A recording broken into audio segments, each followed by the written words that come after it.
Number 1. The Abandoned Rest Stop. I had been driving for hours with only the sound of the radio and the hum of the engine to keep me company.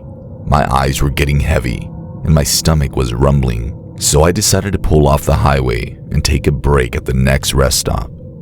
As I approached the rest stop, I noticed something was off.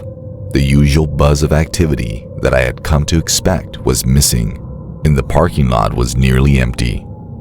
I parked my truck and got out to stretch my legs, looking around to see if anyone else was there. But the place was eerily quiet, with only the sound of the wind rustling through the trees. I made my way towards the restrooms, hoping to find something to eat or drink. But as I got closer, I saw that the door was hanging off its hinges, and the interior was in a state of disrepair. I cautiously stepped inside, my senses on high alert. That's when I heard the noises.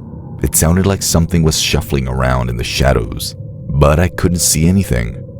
Suddenly, a figure emerged from the darkness, and I jumped back in alarm.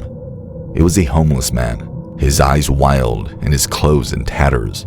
He was living in the restroom, and I could tell that he hadn't had a bath in a while. He started ranting and raving, and I could barely make out what he was saying. I backed up slowly, trying to keep my distance from the homeless man. His appearance was unnerving, with a tangled mess of hair and a beard that reached down to his chest. His clothes were filthy, and his skin was covered in dirt and grime. "What are you doing here?" I asked, trying to keep my tone calm. The man continued to rant, his words slurring together. He gestured wildly, pointing towards the broken sinks and toilets. I started to back away, feeling uneasy. I wanted to leave the restroom and get back to my truck, but the man was blocking my way. I tried to reason with him, explaining that I just wanted to use the facilities and then be on my way. But the man wasn't having it. He continued to get more agitated, his eyes growing wider and his voice rising in pitch. I could tell he was becoming increasingly unpredictable, and I knew that I needed to get out of there fast. As I tried to edge my way past him, the man suddenly lunged towards me, grabbing onto my arm. I felt a jolt of fear run through me, unsure of what he was going to do. I struggled to break free, but he was surprisingly strong. "What do you want from me?" I yelled, trying to fight him off. The man didn't answer, just continued to grip my arm with a fierce intensity. I felt an urge of panic rising within me, unsure of how I was going to get out of this situation. But then, a sudden wave of calm washed over me. I remembered the self-defense training I had taken before becoming a truck driver, and I knew that I could handle myself if I needed to. I took a deep breath and used all my strength to break free from the man's grip. He stumbled back, looking surprised at my sudden burst of strength. Without hesitation, I turned and ran out of the restroom, my heart pounding in my chest. I didn't look back, just kept running until I reached my truck. I climbed into the safety of my truck and locked the doors behind me. Taking a moment to catch my breath, my mind was racing with what had just happened, and I couldn't shake the feeling of unease that lingered within me. I sat there for a few minutes, trying to calm my nerves, when I heard a knock on my window. I jumped in my seat, my heart racing once again. I cautiously rolled down the window, and to my surprise, it was a homeless man. He looked different now, almost apologetic. "I'm sorry," he said, his voice hoarse. "I didn't mean to scare you." I eyed him warily, unsure of what he wanted from me, but he continued to speak, explaining that he had been living in the rest stop for a while now, and he didn't mean any harm. "I just wanted someone to talk to," he said, his eyes pleading. I could see the desperation in his gaze, and I felt a twinge of sympathy for him. But at the same time, I couldn't help but feel uneasy around him. I hesitated for a moment before turning to face him. He looked defeated, like he had lost all hope. I could see the pain etched on his face, and it made me feel a pang of sympathy for him. "Why were you in there?" I asked him, my voice gentle. The man sighed heavily, his eyes downcast. "I didn't mean to scare you," he said. "I just don't have anywhere else to go. I've been living here for a while now, trying to stay out of trouble." I listened to him, trying to understand his situation. He explained that he had lost his job and his family had disowned him, leaving him with nowhere to turn. He had been surviving on the streets, scrounging for food and shelter wherever he could find it. I felt a sense of sadness for him, realizing that he was a victim of circumstances beyond his control. But at the same time, I knew that I couldn't let my guard down. He may have meant me no harm, but he was still a stranger. "I'm sorry," I said to him, "but I can't stay here. I have to get back on the road." The man nodded, looking down at his feet. "I understand," he said quietly. "I'm sorry for the trouble." I got back in my truck and drove away, feeling a mix of emotions. Part of me felt relieved to be leaving the rest stop behind, while another part of me felt guilty for leaving the homeless man behind. I wondered what would happen to him and if he would be okay. As I continued down the highway, I couldn't shake the feeling that something was off. The encounter with the homeless man had left me on edge, and I found myself constantly checking my rearview mirror, afraid that he would follow me. But eventually, the fear faded away, replaced by a sense of determination. I knew that I had to trust my instincts and be cautious of unexpected dangers. The road ahead was long and unpredictable, but I was determined to make it to my destination safe and sound.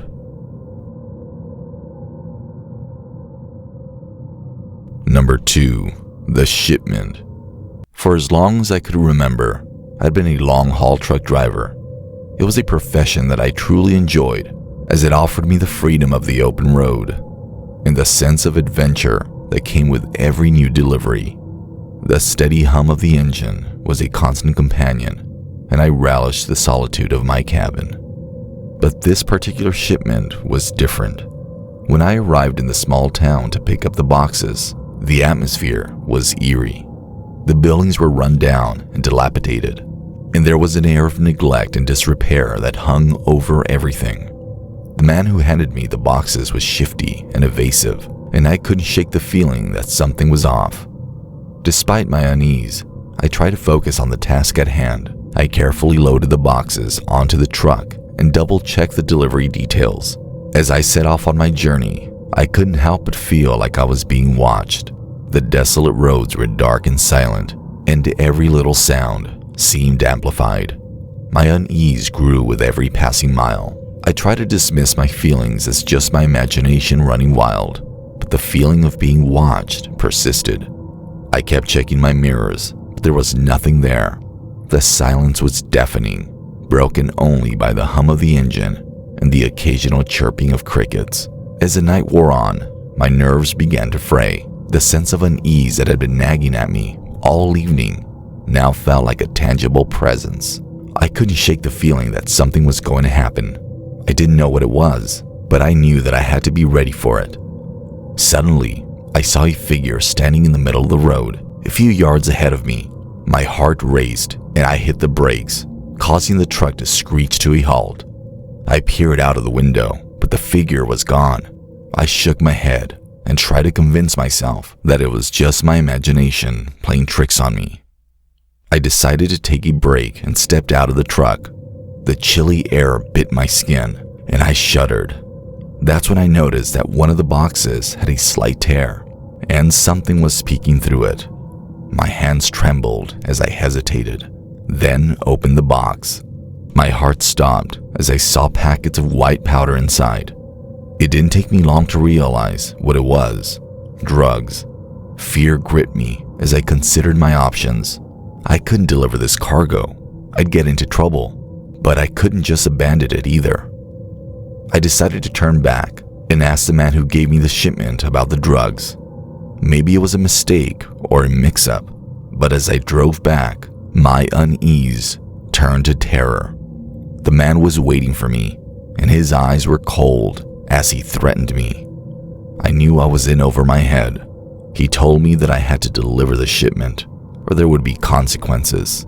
I felt trapped, like a pawn in some twisted game. I tried to argue with him, to reason with him, but he wasn't having it. He was cold, calculating, and ruthless. I knew I had no choice but to obey him. As I got back on the road, I realized that I had made a grave mistake. I had become involved in something sinister, and I didn't know how to get out of it. The only thing I knew was that I had to deliver the shipment, or my life would be in danger. My mind raced as I drove through the night. I couldn't stop thinking about the drugs, the man, and the figure on the road. My hands shook on the steering wheel, and my heart felt like it was about to burst out of my chest. The silence was deafening, and every little sound seemed amplified. Every time I looked in my mirrors, I felt like something was watching me. My nerves were shot, and I was on the brink of a breakdown. As I drove closer to the destination, my anxiety grew even more. I knew that the delivery was going to be dangerous, and I had no idea what kind of people I was going to face. The instructions I had received were vague, and I didn't even know who the recipient was. I arrived at a run-down warehouse on the outskirts of the city, and a man dressed in a suit approached me. He didn't say a word and motioned for me to follow him into the building. The interior was dimly lit, and the air was thick with the smell of cigarette smoke and sweat. I felt like I had walked into a den of criminals. The man led me to a small room with a table and a few chairs. There were 2 other men in the room, but with serious expressions on their faces. One of them spoke up. "You have the delivery?" I nodded, my mouth dry. I felt like I was in a bad movie, and I was the unsuspecting victim who had stumbled into the wrong place at the wrong time. The man motioned for me to put the boxes on the table, and I did so reluctantly. The other man started to examine the contents of the boxes, and I felt like I was holding my breath. After what felt like an eternity, the man nodded his head and said, "It's all here."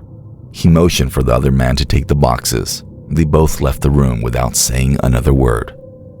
I felt a wave of relief wash over me, but I also knew that my troubles weren't over yet. I had no idea what kind of trouble I had gotten myself into, and I didn't know if the men would come after me. As I drove, I kept replaying the events of the night over and over in my head.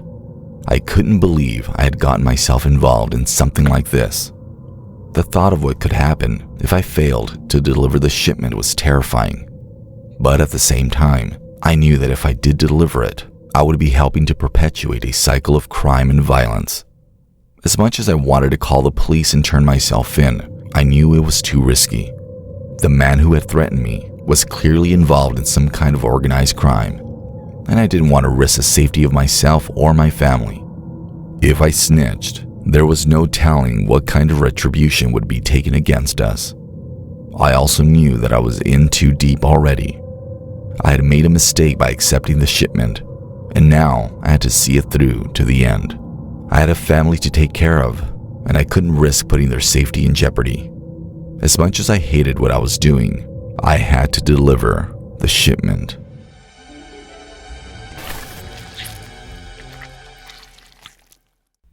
Number 1.